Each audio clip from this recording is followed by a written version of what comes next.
Hello everyone, हम class 10th की history पढ़ रहे हैं, चैप्टर 4 जो कि as of industrialisation.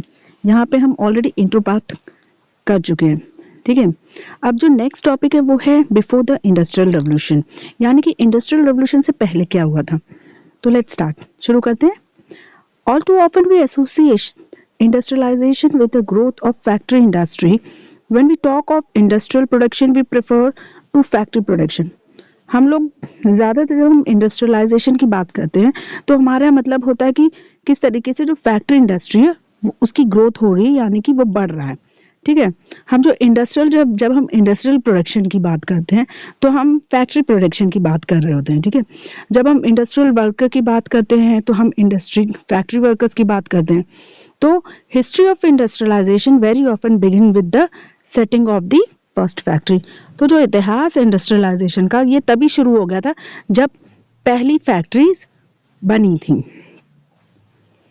The problem is there is a problem with such idea.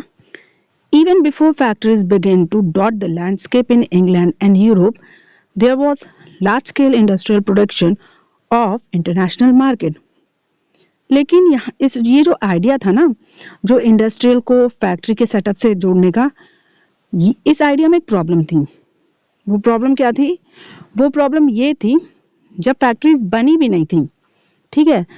जब जब फैक्ट्री सेटअप भी नहीं हो रही थी, उससे पहले ही यूरोप और जो इंग्लैंड जैसे लोग थे वहाँ पे इंडस्ट्रियल प्रोडक्शन की जो इंडस्ट्रियल के जो प्रोडक्ट थे उनकी प्रोडक्शन बड़े पैमाने पे होती थी इंटरनेशनल मार्केट के लिए।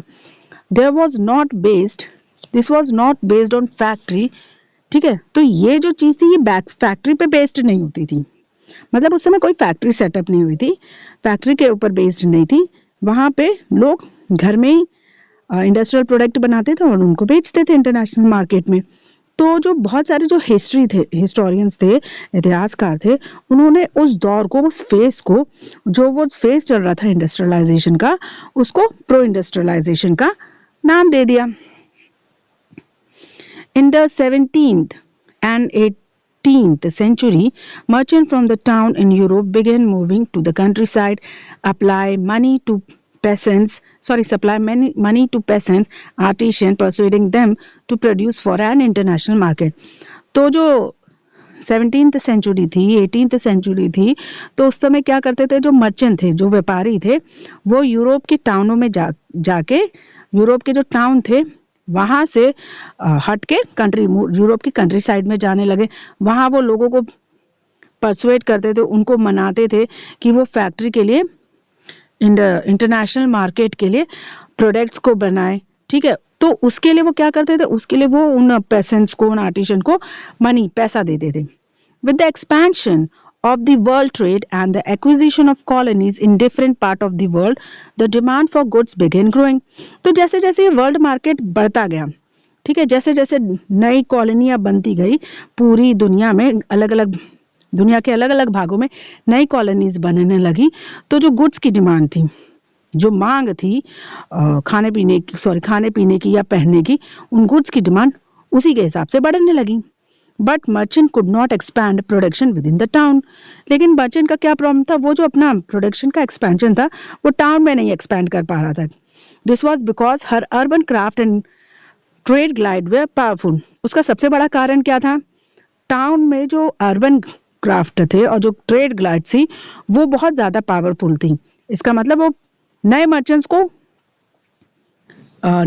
को व्यापार में आने नहीं देती थी, तो जिसकी वजह से तो जो मर्चेंट थे वो अपना प्रोडक्शन एक्सपैंड नहीं कर पा रहे थे। अब there were association of producers that train craft person, maintain control over production, regulate competition price and restrict the entry of new people into the trade. तो ये एसोसिएशन कौन थे, ये उन प्रोड्यूसर्स का एसोसिएशन था जो कि क्राफ्टमैन को ट्रेंड करते थे, जो प्रोडक्शन था उसको कंट्रोल करके रखे थे, कंपटीशन और प्राइस को रेगुलेट करके रखते थे। जो नए पीपल थे जो ट्रेड में उतरना चाहते थे उनको, उनकी एंट्री को रिस्ट्रिक्ट करते थे। तो ये जो एसोसिएशन थे, ये जो क्राफ्टमैन थे, ये जो ट्रेड गाइड थे, इनका ये काम था। Ruler granted different glides the monopoly rights to produce and trade in specific product।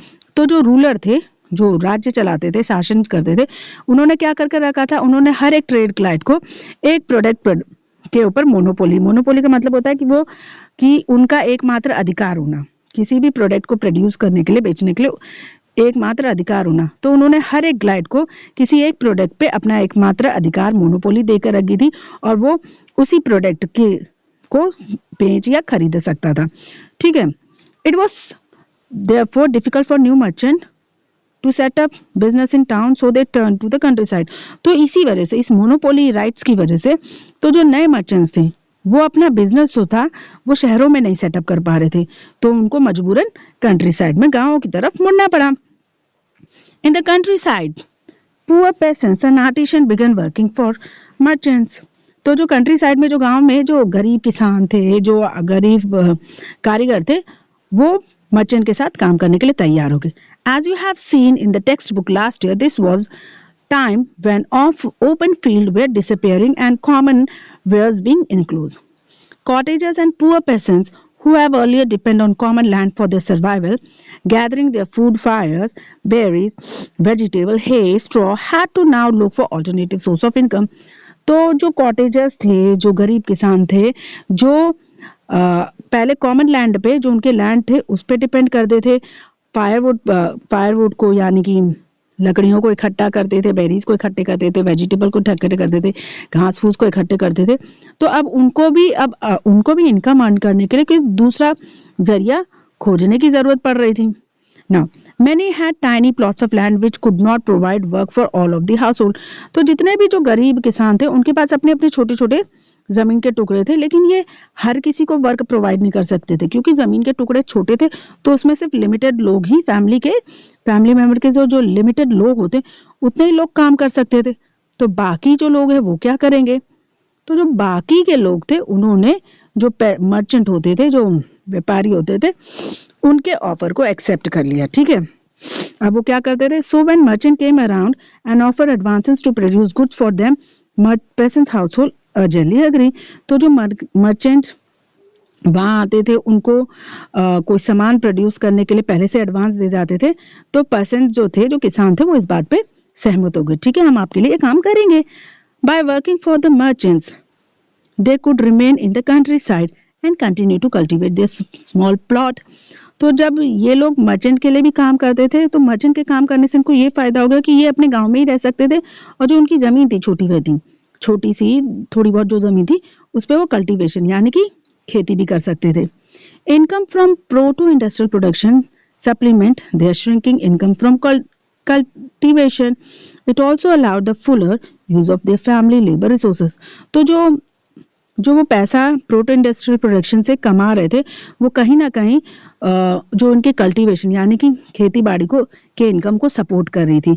तो इससे क्या हो रहा था, फैमिली में जितने भी लोग थे उनको पूरी तरीके से उनकी जो उन लोगों को पूरी तरीके से इस उपयोग हो रहा था, कि यानी कि हर फैमिली का मेंबर कहीं ना कहीं अपने स्किल को यूज करके पैसा कमाने लगा।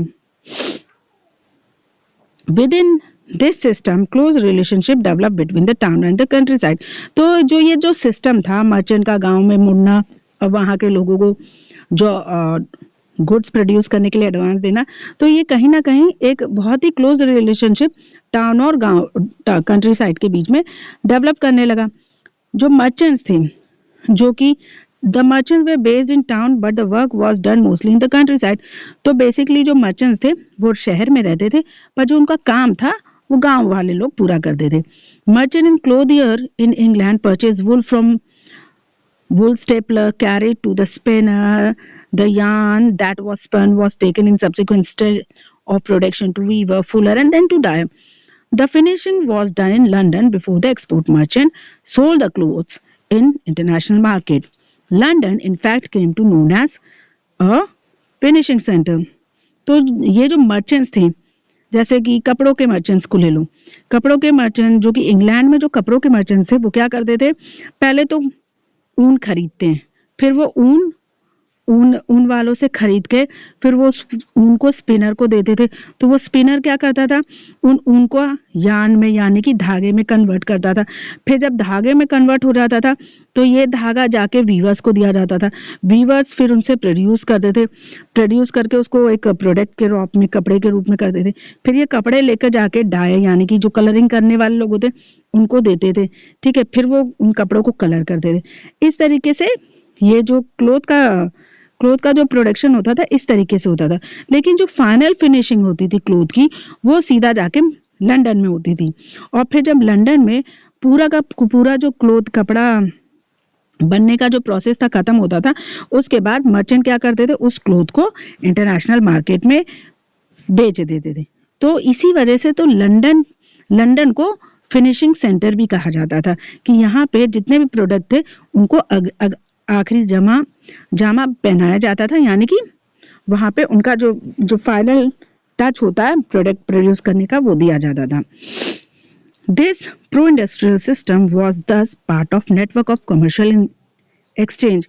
तो ये जो प्रो इंडस्ट्रियल सिस्टम था वो कहीं ना कहीं कमर्शियल एक्सचेंज का एक हिस्सा था। It was controlled by merchant and the goods were produced by a vast number of producers working within their family farms, not in the factory. तो इसमें क्या सिस्टम था, ये जो सिस्टम था इसमें मर्चेंट कंट्रोल करके रखते थे और जो गुड्स प्रोड्यूस करते थे वो एक ही परिवार के कई सदस्य मिल के उस गुड्स को प्रोड्यूस करते थे, यानी कि एक ही फैमिली के सारे लोग गुड्स को प्रोड्यूस करते थे, ना कि फैक्ट्री में ये पर्टिकुलर गुड्स प्रोड्यूस होता था। तो उस समय फैमिली मेंबर्स ही गुड्स प्रोड्यूस करते थे उस पर्टिकुलर मर्चेंट्स के लिए। मर्चेंट के अंतर्गत कुछ लोग होते थे जो उन मर्चेंट के लिए काम करते थे। तो उस समय फैक्ट्री जैसा कोई सिस्टम नहीं होता था, ठीक है। तो at stage of production 20 to 25 workers were employed by each merchant. तो मतलब जो स्टेजेस थे प्रोडक्शन के, इसमें तो हर एक मर्चेंट के पास कम से कम 20 से 25 वर्कर्स काम करते थे। तो this meant that each clothier was controlling 100 of workers. तो इसका मतलब ये था जो मर्चेंट था, जो एक क्लोथर मर्चेंट था, वो कम से कम 100 जो वर्कर्स थे उनको कंट्रोल करता था। The upcoming of the factory, next जो टॉपिक है वो है अपकमिंग ऑफ द फैक्ट्री, यानी कि फैक्ट्री किस तरीके से वजूद में आई। Earliest factories in England was come up by 1730s। जो पहली फैक्ट्रियां थी वो इंग्लैंड में 1713 में अपने वजूद में आई। But it was only in the late 18th century that the number of factories multiple. तो लेकिन जो लेट 18th सेंचुरी था, यानी कि 18th सेंचुरी के अंत होते होते जो फैक्ट्री की संख्या थी वो दुगनी हो गई। The symbol of the new era was cotton. तो जो न्यू एरा का जो चिन्ह था, जो सिंबल था, जो पहला चिन्ह न्यू एरा का था वो था cotton. Its production boom in the late 19th century. In 1760, Britain was importing 2.5 million pound of raw material to feed its cotton industry. तो जो कॉटन का जो प्रोडक्शन था वो बूम पे लेट 19th सेंचुरी में आया था। 1716 में ब्रिटेन ने कम से कम 2.5 मिलियन पाउंड ऑफ जो रॉ कॉटन था उसने इंपोर्ट किया था, यानी कि अपने देश में कच्चे कॉटन को इंपोर्ट करके अपनी जो कॉटन इंडस्ट्री थी उनको सप्लाई किया था, ठीक। By 1789 this import soar to 22 million. तो 1787 आते आते ये जो इम्पोर्ट था ब्रिटेन का वो 2.5 मिलियन से बढ़ के 22 मिलियन पाउंड हो गया। This increase was linked to a number of changes within the process of production। तो ये जिस तरीके से ये कॉटन का जो इंपोर्ट ब्रिटेन में हो रहा था उसकी जो इंक्रीमेंट थी वो कहीं ना कहीं कॉटन के प्रोडक्शन की वजह से और बढ़ती जा रही थी। उसकी जो मांग थी रॉ कॉटन की जो मांग थी ब्रिटेन में वो कहीं ना कहीं कॉटन के प्रोडक्शन प्रोसेस की वजह से और बढ़ने लगी। Series of invention in 18th century increased the efficiency of each step of production process। तो मतलब जिस तरीके से 18th सेंचुरी में जिस तरीके से इन्वेंशन हुए, मतलब लगातार एक इन्वेंशन पे एक इन्वेंशन होता गया 18th सेंचुरी में, कहीं ना कहीं उसने जो कॉटन का जो प्रोडक्शन प्रोसेस था हर स्टेज में, हर स्टेप में उसने उस कॉटन के प्रोडक्शन की जो एफिशिएंसी थी बढ़ा दी थी। इन इन्वेंशन ने कॉटन के प्रोडक्शन की जो एफिशिएंसी है बढ़ा दी थी। दे इनहैंस द आउटपुट पर वर्कर, तो जो आउटपुट था, हर वर्कर का जो आउटपुट था उसको बढ़ाया। हर वर्कर को के अंदर ये कैपेबिलिटी इनेबल की कि ताकि वो जो प्रोडक्शन है उसको प्रोड्यूस और करे। ठीक है, उन्होंने इस चीज़ को पॉसिबल कर दिया कि जो थ्रेड थे, यानी कि जो धागा था, जो यान था, वो बहुत मजबूत हो। देन जो रिचर्ड आर्कराइट थे, उन्होंने कॉटन मिल बनाई। ठीक है, इस टाइम तक हमने देखा कि जो कॉटन प्रोडक्शन था वो कम से कम वो पूरे कंट्री साइड में, यानी पूरे ब्रिटेन के पूरे गांव में फैल गया और फिर ये carried out within the village household.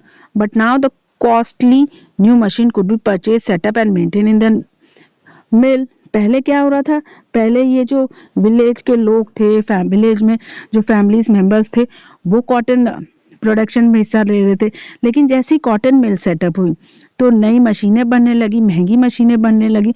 अब ये लोग क्या करते थे, महंगी मशीन को खरीद के उनको मिल में सेट कर देते, इंस्टॉल कर देते। Within the mill, all the processes were brought together under one roof or management. अब इन नई मशीनों के इन्वेंशन से क्या हुआ कि जब मिल सेटअप होगी तो अब वहाँ पे जितने जो प्रोसेस होते थे कॉटन प्रोडक्शन में, एक कपड़ा बनाने में जितना प्रोसेस था, अब वो एक ही छत के नीचे संभव होने लगा।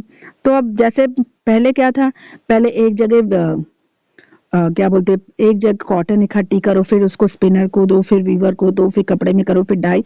अब ये जो स्टेजेस थे वो अब एक ही छत के नीचे पॉसिबल हो गए, नए इन्वेंशन की वजह से, नई मशीनों की वजह से। ये जो स्टेप्स थे, यहाँ पे जो मर्चेंट एक जगह से दूसरी जगह ले जा रहे थे, अब वो एक ही छत के नीचे पॉसिबल होने लगे। तो इससे क्या हुआ, this allowed A careful supervision over the production process, a watch over quality and the regulation of the labor of all of which had been difficult to do when production was in the countryside. तब इससे क्या हुआ, जब costly machine खरीद ली गई, इनको सारे जो प्रोडक्शन प्रोसेस था वो एक ही छत के नीचे होने लगा।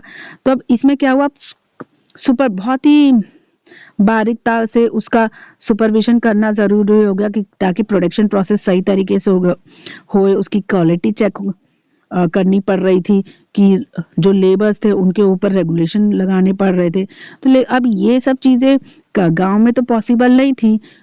ठीक है, ये सारी चीज़ें गांव में चेक करना मुश्किल का काम था। तो इन्होंने क्या किया, इन्होंने ये जो फैक्ट्रीज थी उन्होंने इन्हें शहर में सेटअप करना शुरू कर दिया। In the early 19th century, factories increasingly become an intimate part of the England landscape. तो जैसे ही 19th सेंचुरी का दौर शुरू हुआ, जो फैक्ट्री थी कहीं ना कहीं वो बहुत ही ज़्यादा इम्पोर्टेंट हिस्सा हो गई इंग्लैंड का। ठीक है, so visible were the imposing new mills so magically seem to be power of new technology. तो हम ये देख सकते थे किस तरीके से नई मिल बन रही थी, किस तरीके से जो पावरफुल जो टेक्नोलॉजी थी वो अपनी जगह बना रही थी इंग्लैंड में। They concentrate their attention on the meals.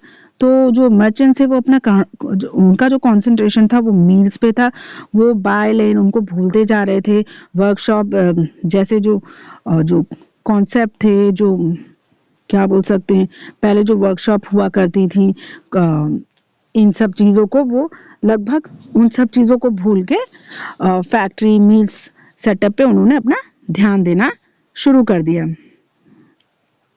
Next topic है the phase of industrial change. वो इंडस्ट्रियल चेंज का फेज यानी कि दौर।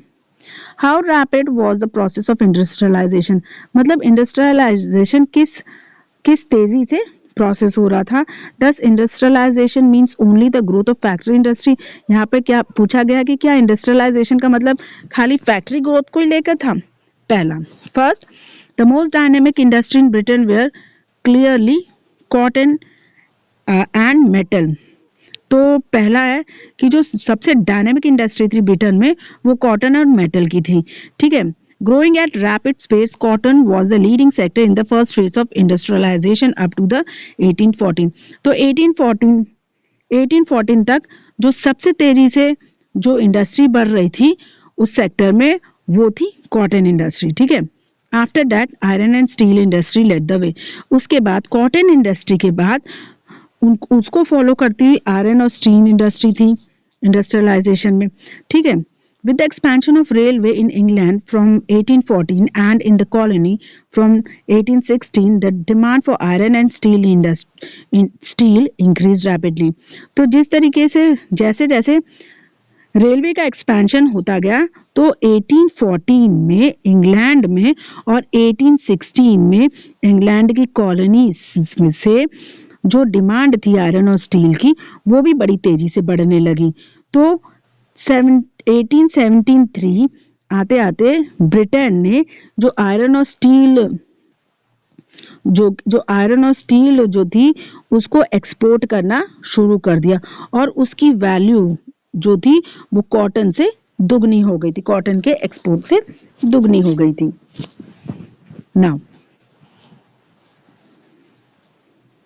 सेकंड जो था वो ये था, the new industry could not easily displace in traditional industry.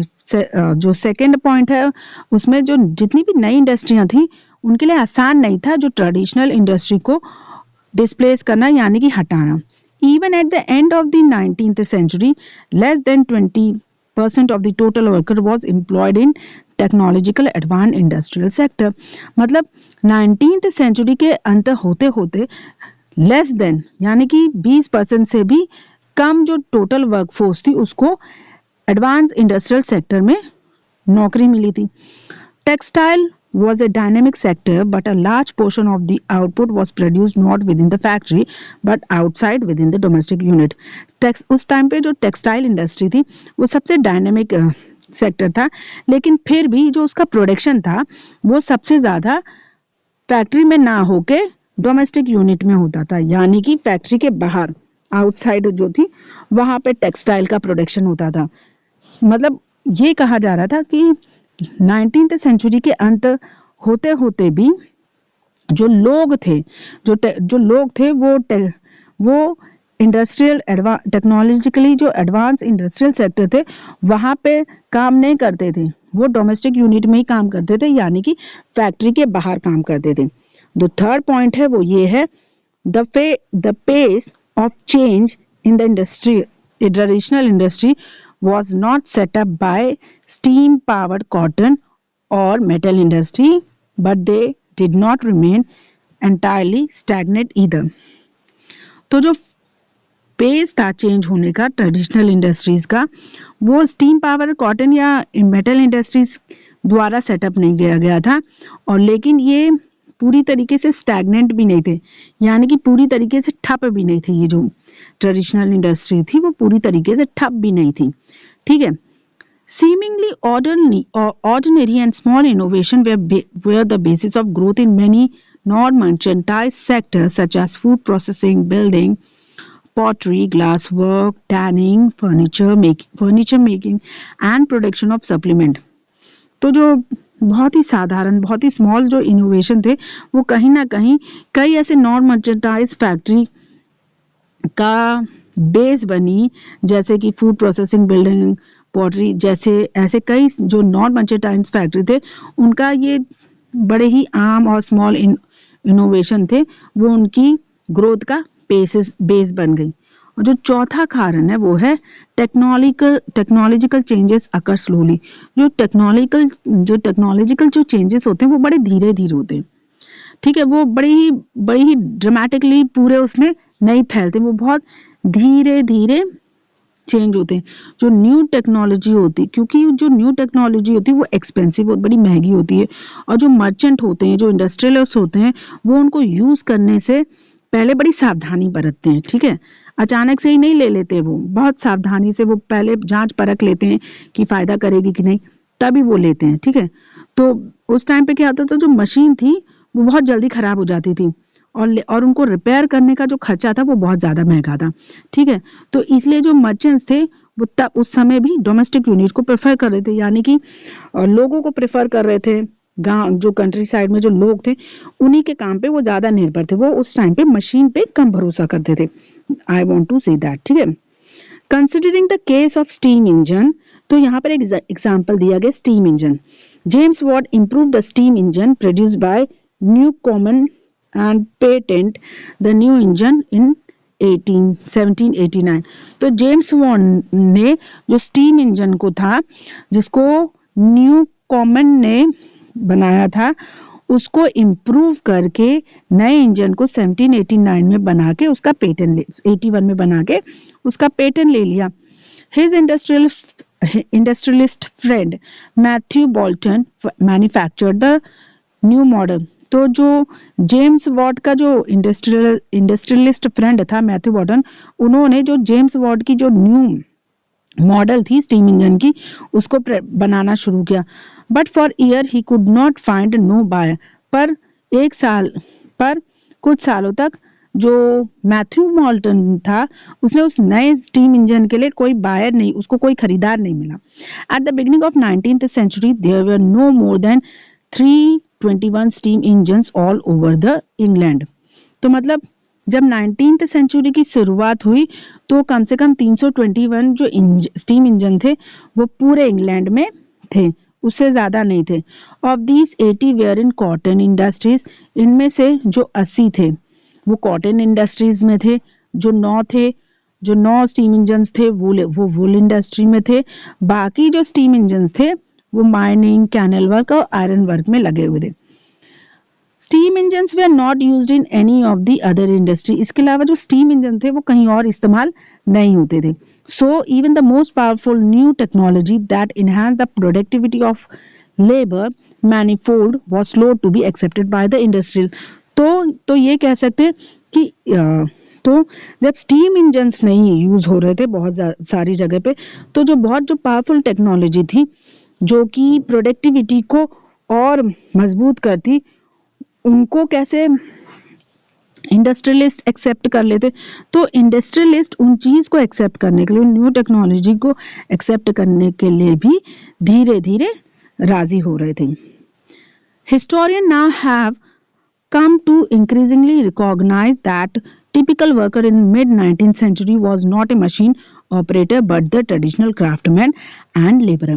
तो जो इतिहासकार थे अब उनको ये समझ में आने लगा, वो ये पहचानने लगे कि जो मिड 19th सेंचुरी में जो टिपिकल जो वर्कर थे वो कोई मशीन ऑपरेटर नहीं थे, बल्कि वो ट्रेडिशनल क्राफ्ट पर्सन या और लेबरर थे। See you in my next class. ठीक है, here we end this chapter. Have a good day. Have a nice day.